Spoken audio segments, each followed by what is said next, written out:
Hi guys, this is chapter 3, module 7, the movement of matter. So we are going to, after we finish this module, be able to describe how water cycles within an ecosystem, how carbon, nitrogen, and phosphorus cycles within an ecosystem. We're also going to talk about human impacts on each of the cycles, which is very important. So the enduring understanding for Unit 1 has been ecosystems are a result of biotic and abiotic factors. You should know that by heart by now, because we've been saying that like for a couple of weeks. And the interesting thing to note is that energy moves through an open system. So we have the energy from the sun going to the living and non-living components, and then eventually back into space. Whereas matter does not, it's not an open system, it's a closed system. So it doesn't enter or leave the biosphere, but it cycles within the biosphere in a variety of forms. So for some of these cycles, it's easy because the forms that it takes can be taken up by other components of the biosphere, but for some, like you'll see with the nitrogen cycle, it has to go through transformations. So first thing we're going to talk about is the hydrologic cycle, and they discuss the term a biogeochemical cycle here, which you need to know. If you don't understand that term, you can look it up, but you could write the definition down if you don't know that.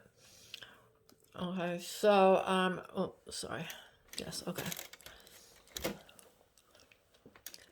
All right, so I'm not actually going to go through the cycles, but I'm going to tell you the terms that you need to make sure that you understand, and we're going to discuss human impacts because we've done this in class. There are videos in AP Classroom that go through the cycles, and you can follow along with the textbook and also look at the graphics. So I'm not going to do that with you today.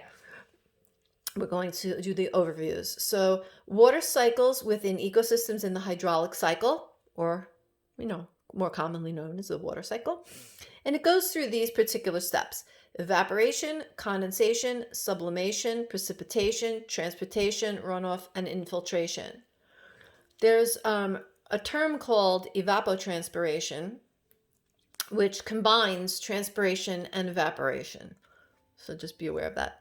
And two of the most important ones for you to know for AP is transpiration and infiltration. The definitions are in this area here, so you can just look them up. But let's talk about the human impacts on the hydrologic cycle.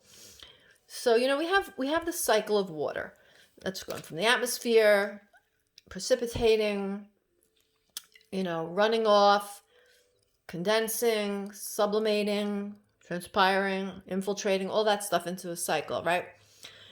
So how can humans impact this negatively?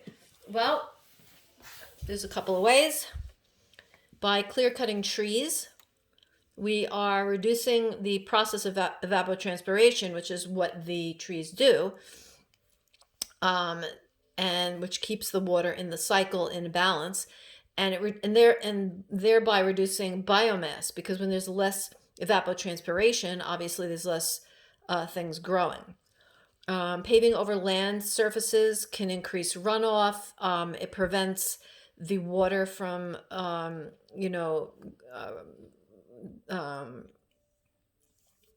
infiltrating and doing what it needs to do. Also diverting water. So if you're taking water from one source and diverting it to another for human usage, you're taking it away from that particular ecosystem, and it could cause an imbalance in the system. Okay. The next one we're going to talk about is the carbon cycle. The carbon cycle moves carbon between air, water, and land. For this particular cycle, make sure you're familiar with your photosynthesis and respiration terminology. The carbon cycle goes through this particular cycle. It goes through photosynthesis, respiration, exchange, sedimentation, burial, extraction, and combustion. So, producers take up carbon from the atmosphere via photosynthesis, and they pass it on to the consumers and decomposers. Some inorganic carbon sediments precipitate out of the water to form sedimentary rock, and some organic carbon may be burned and become fossil fuels. Respiration by organisms returns carbon to the atmosphere and the water. Combustion of fossil fuels and other organic matter returns carbon to the atmosphere. So again, we have the, make sure you understand the sedimentation, exchange, and burial. We talked about slow and quick processes in this particular cycle. So look back on your notes for that. Human impacts on the carbon cycle. We have combustion of fossil fuels. Since the Industrial Revolution, the levels of CO2 in our atmosphere has increased exponentially.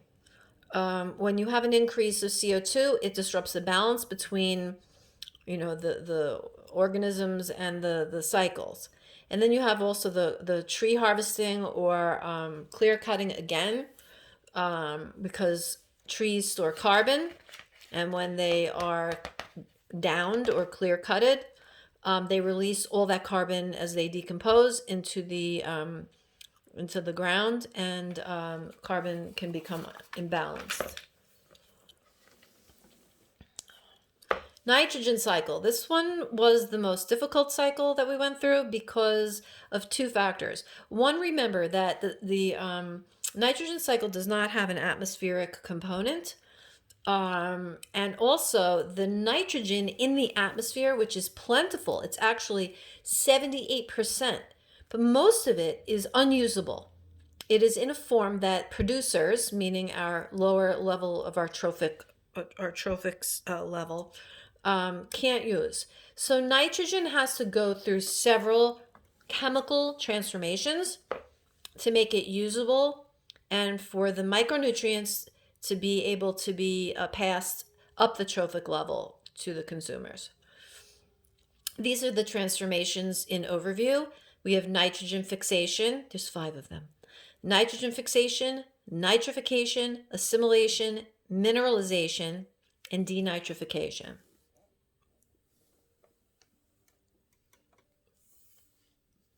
All right, this is where we talked about ammonification too. So we're going to go through each one of these 5 processes just so that you get an understanding of this. Hopefully this will, if you were confused about this, this will help. So we have, hold on a second, let me go back here. We have nitrogen fixation. So nitrogen fixation converts nitrogen gas from the atmosphere into ammonia and ammonium. And producers can use it in this form. So that takes care of the producers, right? Nitrification turns ammonium into nitrite and nitrates. Okay, here we have the chemical symbols for those. And then this happens through this happens because of certain bacterial organisms convert this. The nitrates are taken up by the producers. So now it's in a usable form. The producers have taken it up. What needs to happen next is that it needs to be assimilated. So assimilation is the process of producers incorporating the available nitrates, nitrites, and ammonium into their tissues. And then when consumers feed on the producers, they in turn assimilate the nitrogen into their tissues, and they eliminate the excess back into the soil. The next step is mineralization, which we called ammonification. Decomposers break down the organic matter from dead bodies and waste, and they convert those compounds back into organic compounds. So we have those compounds get turned into ammonium, which then gets turned into nitrite and nitrates. And that's the decomposer's job. Then we have denitrification. So we have denitrification is the conversion of nitrate and nitrates, which is the NO3, into nitrous oxide, which is N2O, and eventually back into the nitrogen gas, which is emitted into the atmosphere and begins the cycle all over again. The thing about the nitrogen cycle too is that it's a very, very slow process in it, and there isn't a lot of it available. So we call that a limiting nutrient. So a limiting nutrient is a nutrient required for growth of an organism, but it's only available in lower quantities than other nutrients, but it's a vital nutrient. So this is called the limiting factor or limiting nutrient. So human impact on the nitrogen cycle. Well, fertilizers. We add fertilizers to agricultural systems and to our yards.